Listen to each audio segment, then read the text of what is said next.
An interesting thing about critical minerals, rare earths, is that they are virtually used in every aspect of modern day life now, right? Like automobiles, EVs, smartphones, semiconductors, essentially anything that has like an on and off switch has some element of a rare earth powering it.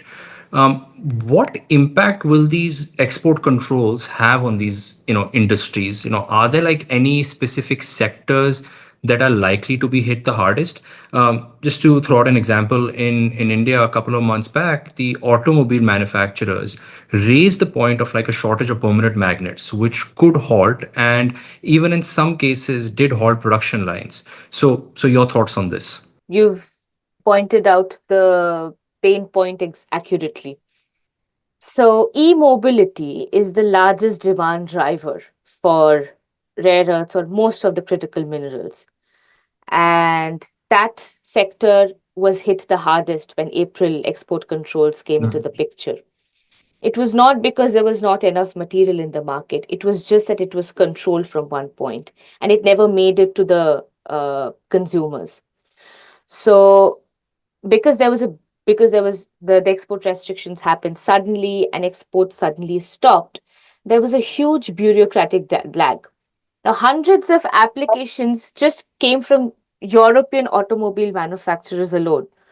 And India, like you mentioned, India is also heavily dependent on China for its chips, for its magnets, and everyone started whistleblowing because they did not have access to magnets and they were not prepared.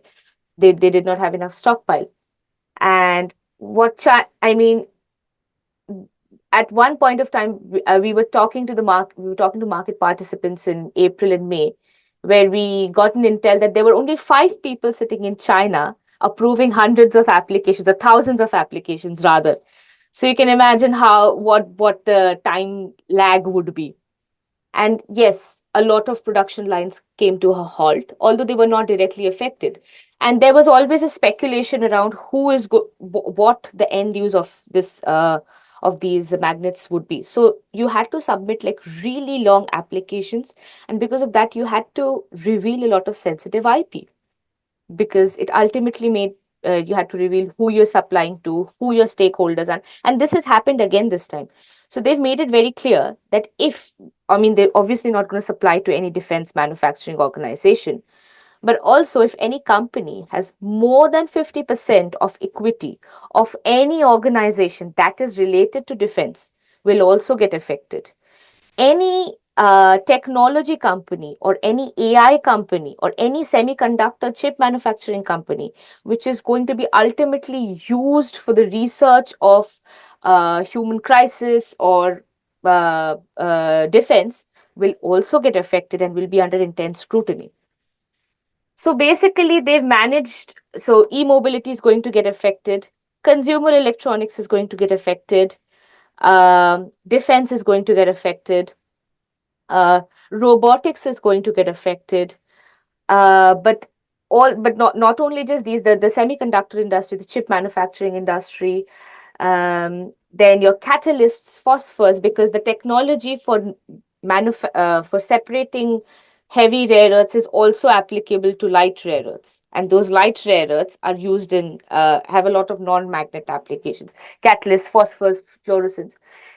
E-mobility is going to get hit the hardest in terms of there's going to be a lag, there's going to be a slowdown in the process, but ultimately that market is going to recover because they're not particularly targeting that market, or they're not restricting exports to that market. What is going to get affected the most is the defense manufacturing organization, although it accounts for a very small sector of the demand. If you compare it with the grand scheme of things, it is a very critical application. I mean, we have intel that there aren't enough Tomahawk missiles left. There are empty cupboards now.